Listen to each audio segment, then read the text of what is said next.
بسم اللہ الرحمن الرحیم اللہم صلی علی محمد وعلی آل محمد کما صلیت علی ابراہیم وعلی آل ابراہیم انکا حمید مجید اللہم بارک علی محمد وعلی آل محمد کما بارکت علی ابراہیم وعلی آل ابراہیم انکا حمید مجید۔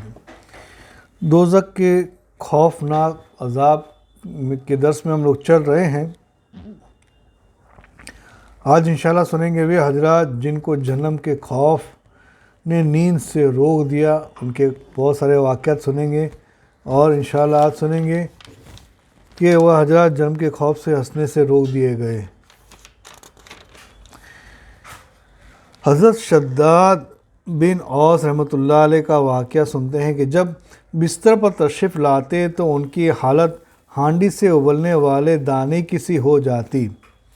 پھر وہ فرماتے کہ اے اللہ، جہنم کا ذکر مجھے نیند کے لیے نہیں چھوڑتا۔ اس کے بعد اپنی عبادت کی جگہ پر کھڑے ہو جاتے۔ چلیے سنتے حضرت طاؤس رحمۃ اللہ علیہ کا واقعہ۔ ابو سلیمان دارانی فرماتے ہیں حضرت طاؤس رحمۃ اللہ علیہ مشہور تابعی سونے کے لیے بستر بچھاتے، پھر اس پر لیٹ جاتے، پھر تڑپنے لگتے جیسے دانہ ہانڈی میں تڑپتا ہے، پھر بیٹھنے کے لیے بستر کی گدی بنا دیتے، پھر اس کو بھی لپیٹ دیتے، پھر صبح تک قبلہ رخ ہو جاتے اور فرماتے ہیں کہ جہنم کے ذکر نے عابدوں کو یعنی عبادت کرنے والوں کو ان کے اوپر نیند حرام کر دی ہے۔ حضرت ربیعہ بن خیثم رحمۃ اللہ علیہ کا واقعہ سنتے ہیں کہ حضرت مالک بن دینار رحمۃ اللہ علیہ فرماتے ہیں کہ حضرت ربیعہ بن خیثم رحمۃ اللہ علیہ کی صاحبزادی نے پوچھا کہ ابا جان، لوگ تو سو جاتے ہیں، آپ کیوں نہیں سوتے؟ فرمایا کہ تیرے ابا کو جہنم نہیں سونے دیتی۔ حضرت صفوان بن معرج رحمۃ اللہ علیہ کا واقعہ سنتے ہیں کہ جب رات اندھیری ہو جاتی تو یہ غم کے مارے اس طرح آوازیں نکالتے ہیں جیسے بیل آواز نکالتا ہے، اور فرماتے ہیں کہ جہنم کے خوف نے مجھے سونے سے منع کر رکھا ہے۔ حضرت عامر بن عبداللہ کا واقعہ سنتے ہیں کہ یہ فرماتے ہیں کہ میں نے جنت جیسی کوئی چیز نہیں دیکھی جس کا طالب سو گیا ہے جیسے اس جنت کو چاہنے والا، اور جہنم کی طرح بھی کوئی چیز نہیں دیکھی جس سے بھاگنے والا سو گیا ہے۔ جب رات ہوتی تو کہتے جہنم کی گرمی نے نیند اڑا دی، اس طرح صبح تک نہ سوتے۔ جب صبح ہوتی تو کہتے جہنم کی گرمی نے نیند اڑا دی، اس طرح شام تک نہ سوتے۔ ان کے بارے میں یہ بھی بیان کیا گیا ہے کہ آپ غم کے مارے اس طرح تڑپتے تھے جس طرح ہانڈی میں دانہ تڑپتا ہے۔ اس کے بعد آپ کھڑے ہو جاتے اور یہ دعا کرتے، اے اللہ، دوزخ کی آگ نے مجھے سونے سے روک رکھا ہے، آپ میری مغفرت فرما دیجئے۔ اور یہ بھی بیان کیا جاتا ہے کہ ان سے کہا گیا کہ آپ کیوں نہیں سوتے تو فرمایا کہ مجھے دوزخ کا ذکر نہیں سونے دیتا۔ چلیے بنی فضالہ کا ایک بڑے کی واقعہ سنتے ہیں۔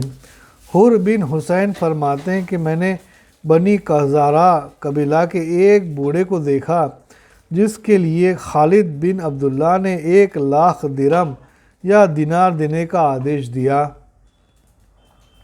اس نے یہ کہہ کر لینے سے انکار کر دیا کہ جہنم کی آگ نے میرے دل سے دنیا کا مزہ نکال دیا ہے۔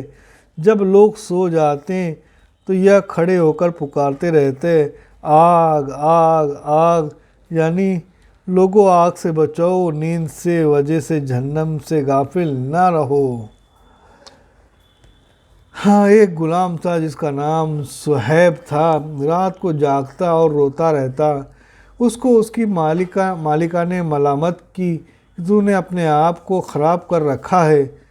تو اس نے کہا کہ صہیب جب جنت کا ذکر کرتا ہے تو اس کا شوق بڑھ جاتا ہے، اور جب جہنم کا ذکر کرتا ہے تو اس کی نیند اڑ جاتی ہے۔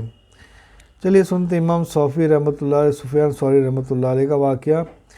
امام ابن مہدی رحمۃ اللہ علیہ کہتے ہیں کہ حضرت سفیان ثوری رحمۃ اللہ علیہ شروع رات کے علاوہ نہیں سوتے تھے، پھر گھبرا کر اٹھ یا بیٹھتے اور مروب ہو کر منادی کرتے، یعنی آواز دیتے، آگ آگ، مجھے جہنم کے ذکر نے نیند اور اچھاؤں سے روک رکھا ہے۔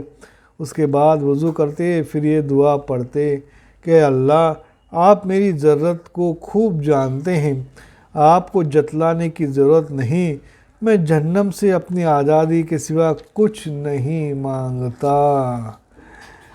ہاں آئیے اب سنتے ہیں کہ وہ حضرات جن کو جہنم کے خوف نے ہنسنے سے روک دیا ہے۔ چلیے سنتے ہیں حضرت سعید بن زبیر رحمۃ اللہ کا واقعہ کہ حجاج نے سعید بن زبیر رحمۃ اللہ علیہ سے کہا کہ سنا ہے آپ کبھی نہیں ہنسے۔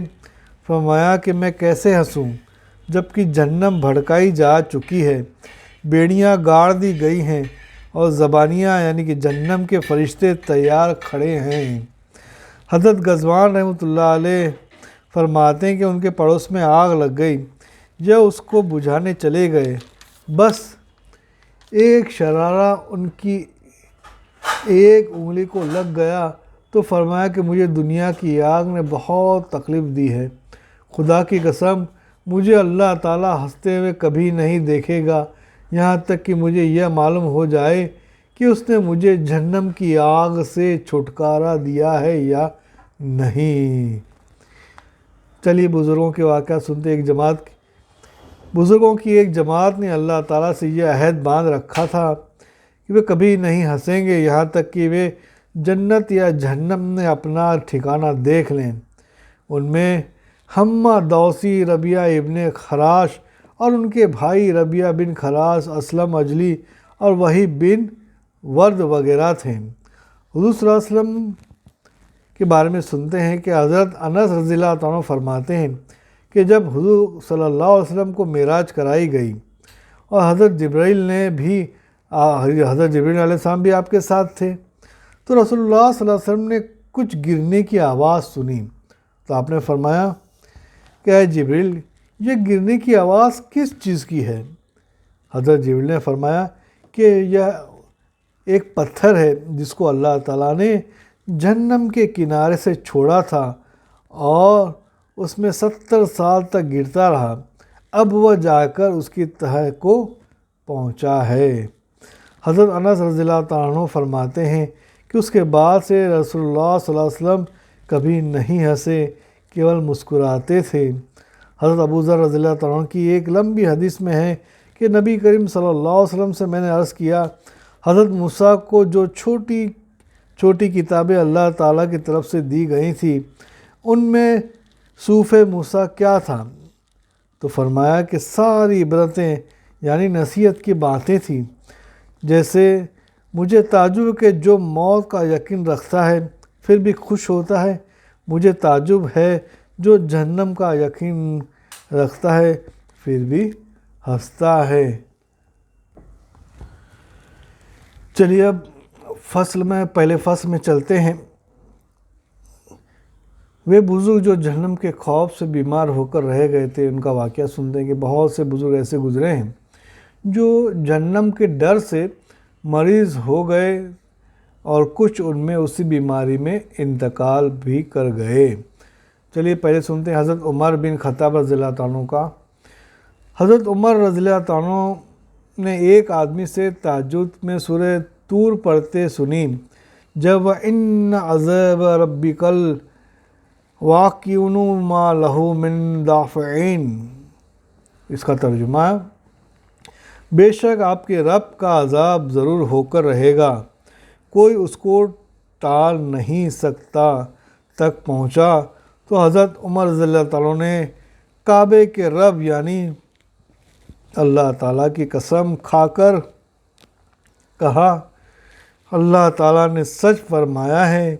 اس کے بعد گھر لوٹ آئے اور 1 مہینے تک بیمار رہے، اور لوگ بیمار پرسی کے لیے آتے لیکن ان کی بیماری کے کارن کا پتہ نہ لگتا۔ بصرہ کے ایک عابد حضرات کی سنتے ہیں بعد، بصرہ کے عبادات کرنے والوں کی ایک جماعت اسی ڈر کی وجہ سے بیمار ہوئی اور بستر سے لگ گئی، جن میں علا بن زیاد عطا سلمی بھی ہیں۔ یہ عطا سلمی تو کئی سال تک بستر پر پڑے رہے۔ ان کا وچار تھا کہ جس روگ میں حضرت عمر بن عبدالعزیز کا انتقال ہوا وہ بھی خوف کے کارن شروع ہوا تھا۔ چلیے سنتے ایک انصاری صحابی کا واقعہ۔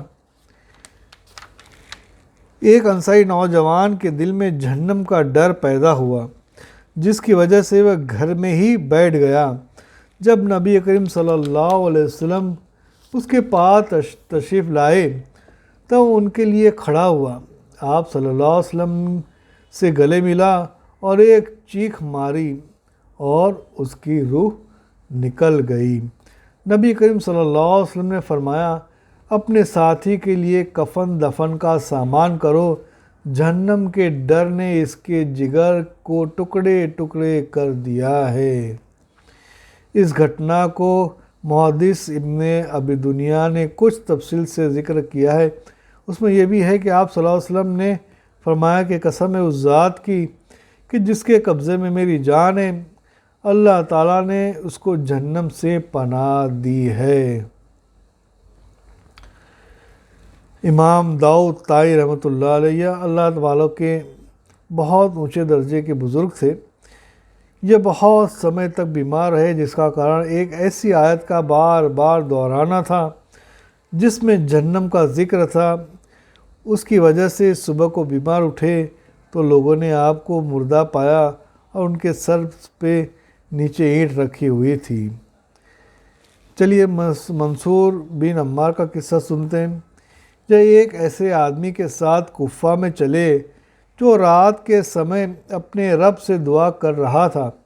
منصور نے یہ آیت پڑھی جس کا ترجمہ ہے، تم اپنے کو اور اپنے گھر والوں کو دوزخ کی آگ سے بچاؤ جس کا ایندھن آدمی اور پتھر ہیں۔